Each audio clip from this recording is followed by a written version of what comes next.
Oke, Assalamualaikum warahmatullahi wabarakatuh. Perkenalkan, kami dari kelompok polimer HDPE, yaitu High Density Polyethylene, dan kami ingin merealisasikan hasil diskusi kami. Next.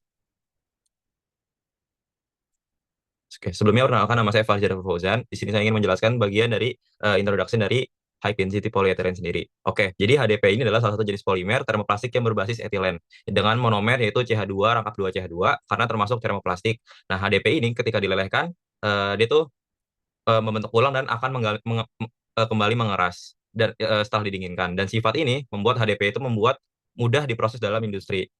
Dan juga secara struktur HDP ini memiliki rantai karbon yang hampir sepenuhnya linear atau lurus dengan sedikit percabangan yang menyamping. Nah, karena ini semakin sedikit percabangan, rantai polimer ini akan tersusun semakin rapat. Nah, susunan rapat inilah yang membuat HDP memiliki densitas tinggi, kuat, kaku, dan tahan terhadap bahan kimia.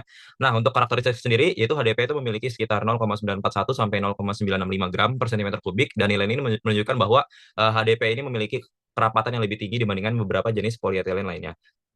Oke, dan juga HDP ini memiliki titik leleh sekitar 130 derajat Celcius, sehingga cukup stabil untuk digunakan pada aplikasi yang membutuhkan ketahanan terhadap suhu menengah. Nah, HDP juga memiliki tingkat kristalinitas yang tinggi, itu sekitar 70 sampai 90%.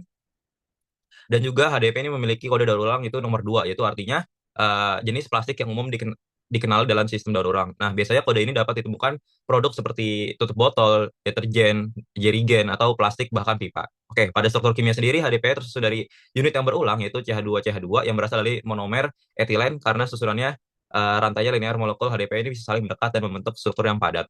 Oke, mungkin dari sisi sejarah pada dimulai tahun 1951 ketika etilen berhasil dipolimerisasi pada tekanan rendah dan menghasilkan polimer linear berdensitas tinggi. Kemudian pada tahun 1953 yaitu Ziegler mengembangkan katalis Ziegler Nata. Nah, kemudian pada tahun 1956 HD memulai memproduksi secara komersial dan juga 1963 Ziegler Nata memperoleh Nobel Kimia dengan kontribusi mereka. Oke, next. Oke, selanjutnya saya ingin menjelaskan tentang beberapa metode polimerisasi HDPE. Sebenarnya perkenalkan kembali saya Faris Akbar. Eh, untuk yang pertama, metode polimerisasi Ziegler-Natta, dia itu menggunakan katalis yang heterogen yaitu TiCl4 dan juga kokatalis itu al-alkil. Yang mana ini sifatnya dari Ziegler-Natta itu sendiri itu multi-site dan juga situs vacant site-nya itu tidak seragam. Yang mana terus dia tipe koordinasi juga berupa insersi. Yang mana metode Ziegler-Natta ini itu dilakukan pada suhu 60 hingga 90 derajat Celcius dan juga tekanan di sekitar 1 sampai 50 bar. Lalu yang kedua untuk metode Phillips yang mana ini menggunakan katalis kromium pada penyangga silika tapi berbeda dengan Ziegler-Natta sebelumnya. Kalau ini dia tidak menggunakan kokatalis yang mana metode ini bekerja di suhu yang paling tinggi sekitar 85 hingga 110 derajat Celcius dengan tekanan sekitar 30 hingga 45 bar yang mana ini merupakan tekanan yang tergolong sedang. Lalu di metode polimerisasi yang ketiga yaitu metallocene yang mana ini bisa disebut juga sebagai the precision tool. Ini sifatnya dia homogen dan single site dan juga katalisnya itu berupa CP2MX2 dan juga dengan katalis MAO. Dengan kondisi operasi di sekitar suhunya 60 hingga 80 derajat Celcius dan juga tekanannya di sekitar 10 hingga 35 bar. Next. Ini merupakan salah satu beberapa karakteristik produk dari Ziegler-Natta, Philips dan juga Metallocene. Next. Sebelumnya, perkenalkan nama saya Ryan Aditya Kageng. Oke, selanjutnya di slide kali ini kita akan membahas terkait mekanisme polimerisasi dari HDPE sendiri. Nah, mungkin sebelum itu, secara industri, HDPE itu biasanya diproses melalui tiga tahapan atau tiga jalur industri. Ada yang melalui proses lari, di mana tuh etilena bakal bereaksi dengan medium cair dibantu dengan katalis yang akan membentuk suspensi padat yang bakal atau istilahnya itu slurry yang bakal lanjut ke proses pembentukan lagi. Nah, selanjutnya juga ada yang fase gas. Nah, gas monomer etilena ini bakal dialirkan ke reaktor fluidized bed. Nah, di sini tuh nggak pakai solvent, jadinya untuk skala industri ini lebih cocok digunakan metode ini karena lebih efisien biaya. Nah, selanjutnya di yang tahap solution ini tuh biasanya monomer etilena tuh bakal dimasukkan atau dilarutkan ke solvent hidrokarbon pada suhu dan tekanan tinggi yang hasilnya adalah HDPE dengan sifat mekanik yang lebih unggul. Nah, di sini untuk mekanisme atau polimerisasi dari HDP sendiri terbentuk melalui polimerisasi koordinasi insersi. Yang mana nantinya etilena ini akan berkoordinasi lebih dahulu pada situs aktif katalis dan kemudian bakal terinsersi ke ikatan logam karbon membentuk rantai panjang yang kita ketahui untuk HDPE. Nah, selanjutnya kita masuk ke reaksi dasar pembentukan HDPE. Di sini kan kita tahu monomernya itu etilena. Nah, ketika monomer-monomer itu tersusun, bakal membentuk polietilen. Terus di sini bisa kita lihat susunan dari etilena yang secara rapat itu bakal membentuk HDPE. Nah, kita juga bisa lihat di bagian bawah situ ada katalis-katalisnya. Nah, di sini katalis ini berperan HDPE katalis ini bakal berperan menjadi pengatur lah agar rantai-rantai yang tersusun di HDPE ini bakal lebih rapat dan lebih linear. Otomatis kayak jangan sampai nih rantai HDPE-nya nih bercabang. Nah, selanjutnya akibatnya di sini densitasnya tinggi, kristalinitasnya tinggi, dan kekuatan mekanik lainnya serta kekakuannya juga tinggi. Boleh di next.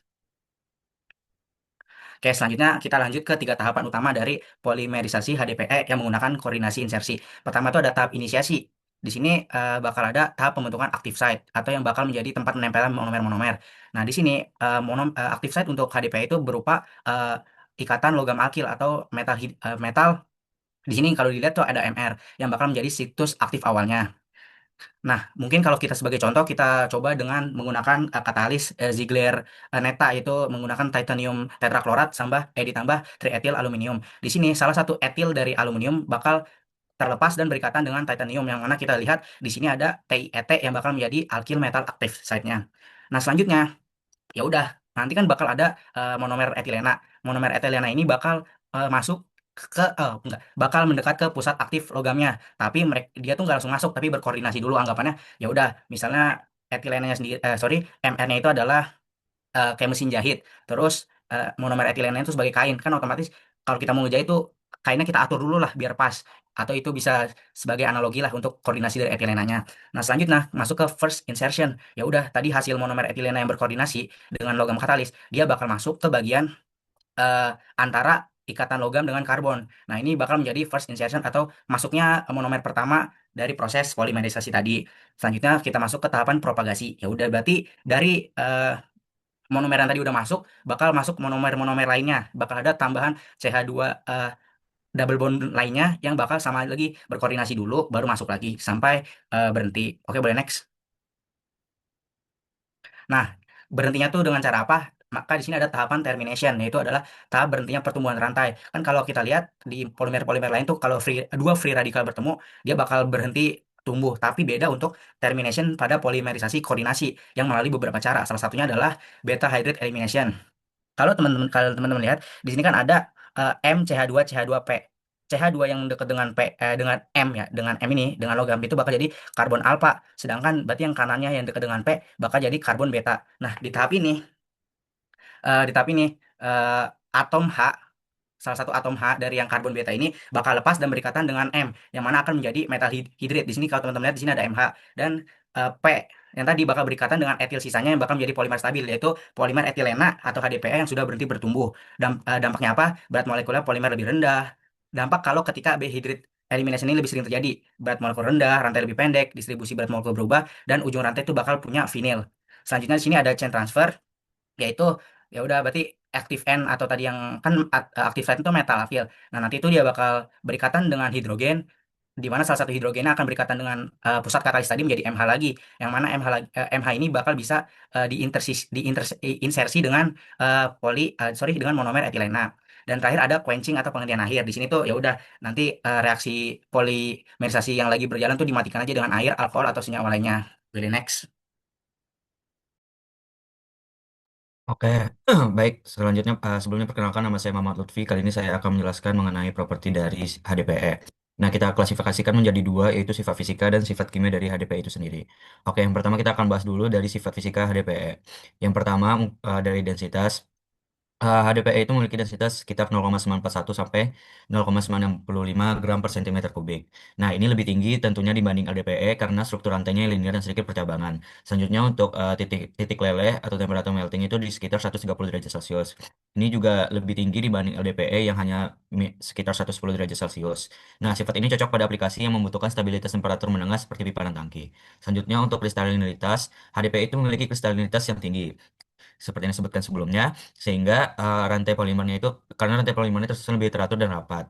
Namun, ini juga ada konsekuensinya yang mana akan menurunkan fleksibilitas material tersebut. Selanjutnya untuk kekuatan tarik, HDPE memiliki tensile strength sekitar 20 hingga 37 megapascal, sehingga HDPE memiliki kekuatan tarik yang cukup tinggi. Selanjutnya untuk kekakuan atau stiffness-nya, HDPE memiliki modulus elastisitas sekitar 0,8 hingga 1,5 gigapascal. Nah, HDPE memiliki kekakuan yang cukup tinggi dibanding polimer fleksibel lainnya karena tadi kristalinitasnya yang tinggi.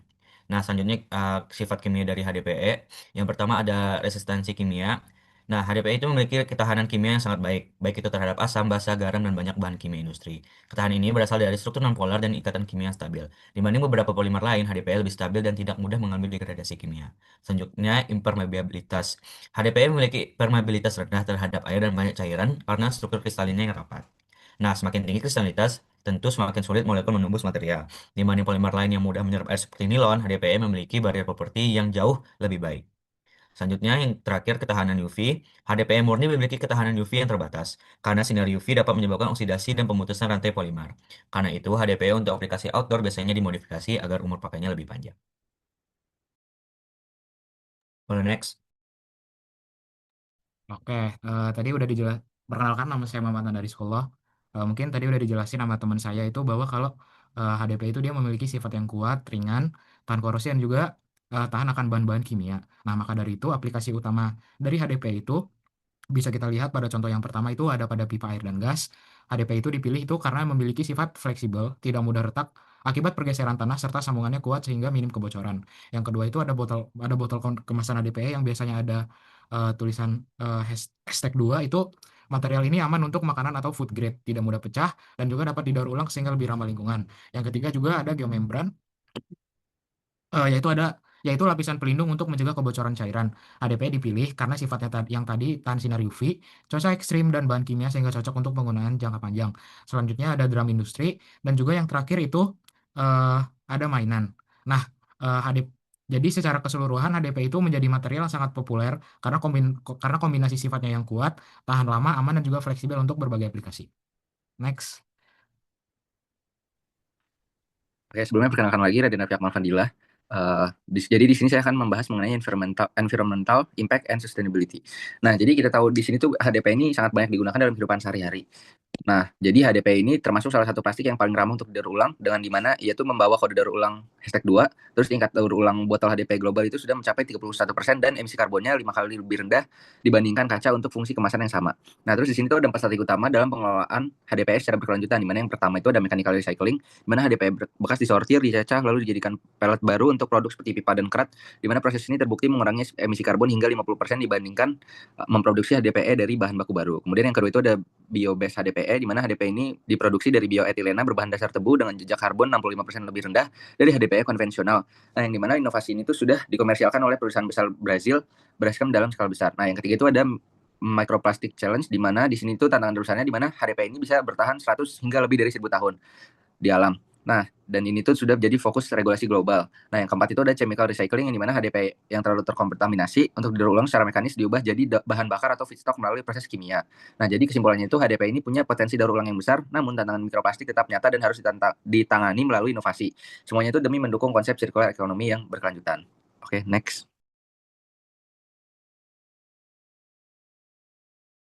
Oke, lanjut. Mungkin perkenalkan, saya Muhammad Ridwan Nofrianto. Di sini bakal bahas tentang future development terkait HDPE. Di sini ada 5 poin. Untuk yang pertama itu terkait katalis metalosen generasi baru, di mana HDPE ini diproduksi melalui coordination polymerization menggunakan katalis Ziegler-Natta dan Phillips. Pada katalis Ziegler-Natta ini, konvensional ini sisa aktifnya itu tidak seragam sehingga rantai polimer yang terbentuk pun bervariasi panjang dan strukturnya. Katalis metalosen ini memperbaiki masalah ini dan setiap isinya itu dan setiap sisi aktifnya itu identik, sehingga rantai HDPE yang dihasilkan lebih seragam dan sifatnya ini lebih mudah diprediksi dan dikontrol, di mana ini dapat menghasilkan HDPE yang dengan grade yang khusus yang bisa dirancang untuk kebutuhan tertentu. Kemudian yang kedua ada HDPE biobased, di mana selama ini HDPE itu digunakan dengan etilen yang berasal dari minyak bumi, namun telah dikembangkan yaitu HDPE biobased yang menggunakan etilen dari sumber terbarukan seperti tebu atau biomasa. Di sini dapat dilihat proses pembuatannya. Next, untuk yang nomor 3 ada nanokomposit HDPE, di mana ini dengan menambahkan material berukuran yang sangat kecil, di mana dimasukkan ke dalam matriks HDPE, di mana sifat-sifatnya ini bisa ditingkatkan secara signifikan tanpa mengubah cara pemprosesannya. Di sini dapat 2 contoh, yaitu ada nanoclay dan juga grafen, di mana nanoclay ini membuat HDPE ini menjadi lebih sulit ditembus oleh gas dan uap air, sedangkan grafen ini dapat meningkatkan kekuatan mekanik dan kemampuan menghantarkan listrik. Kemudian di sini ada analogi sederhananya, di mana nanokomposit ini seperti tulang besi yang dapat menguatkan beton-beton yang ada di rumah, di mana beton ini dapat menaikkan performa dari batuan tersebut. Kemudian yang keempat ini ada daur ulang kimia, pirolisis, di mana di sini 3 tahap. Ada seperti dibentuk ulang, habis itu dicacah dan juga dilelehkan. Namun terdapat kelemahannya di mana kualitas plastiknya pasti menurun setiap didaur ulang, dan juga tidak semua jenis plastik ini bisa diproses ulang dengan cara ini. Lanjut untuk yang terakhir ada tren riset terkini, yaitu HDPE self-healing, di mana HDPE ini dia dapat memperbaiki dirinya sendiri sesuai namanya secara otomatis ketika mengalami retak mikro, di mana ini sangat relevan untuk pipa bawah tanah yang sulit diperbaiki secara manual. Kemudian ada HDPE untuk penyimpanan hidrogen, di sini dikembangkan sebagai bahan linear tangki bahan bakar hidrogen pada kendaraan berbahan bakar sel. Kemudian ada optimasi berbasis AI, di mana kecerdasan buatan ini digunakan untuk memprediksi kondisi polimerisasi terbaik dan mempercepat pengembangan grade HDPE baru tanpa harus melalui ratusan percobaan skala pabrik. Next. Oke, mungkin sekian presentasi dari kelompok kami. Jika ada salah mohon dimaafkan. Terima kasih. Terima kasih.